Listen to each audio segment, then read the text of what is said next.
আমার পুরোটা ঘটনা জানা নাই, তবে প্রদ্যুৎ বাবুর বক্তব্য শুনে যেটা মনে হলো যে 1 মাস ধরেই এই ডিএম এর সঙ্গে প্রদ্যুৎ বাবু যোগাযোগ করার চেষ্টা করছে, উনি ফোন ধরছেন না। কালকে বোধহয় কোনো একটা বিষয়বস্তু নিয়ে, ওনার বক্তব্য থেকে বুঝলাম অমরপুর কোনো একটা বিষয়বস্তু নিয়ে উনি রাত্রিবেলা বোধহয় ডিএম এর বাসভবনে যাওয়ার চেষ্টা করেছিলেন, সিকিউরিটি আটকে দিয়েছে এবং ডিএম নাকি বলেছেন উনি অফিসে দেখা করবেন, বাড়িতে কারোর সঙ্গে দেখা করবেন না।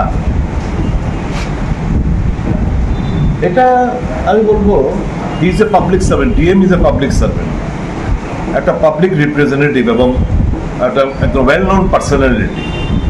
জনসাধারণের সঙ্গে দেখা না করলেও প্রদ্যুৎ কিশোর দেববর্মা এরা গেলে না তুলে তো না, উনি একটা ওয়েল নোন পার্সোনালিটি এবং উনি একটা জনপ্রতিনিধিও বটে। তো ওনার সঙ্গে ডিএম এর এই আচরণ এটাই প্রমাণ করে যে এই রাজ্যে অফিসার রাজ কায়েম রয়েছে।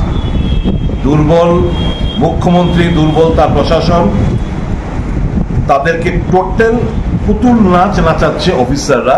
এটাই হচ্ছে মানে দৃষ্টান্ত, উদাহরণ।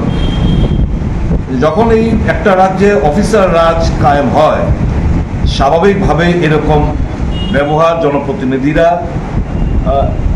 এক্সপেক্টেড লাইনে। আমার কাছে এও খবর রয়েছে মন্ত্রীরা যারা রয়েছেন তাদেরও প্রচন্ড গ্রিভেন্স, অফিসাররা কথা শোনে না। অফিসাররা অনলি একজনের কথা খানিকটা শোনে, যেটা হচ্ছে মুখ্যমন্ত্রী। তাদের মানে এক ব্যক্তির শাসন ব্যবস্থায় রাজ্যে কায়েম হয়ে রয়েছে।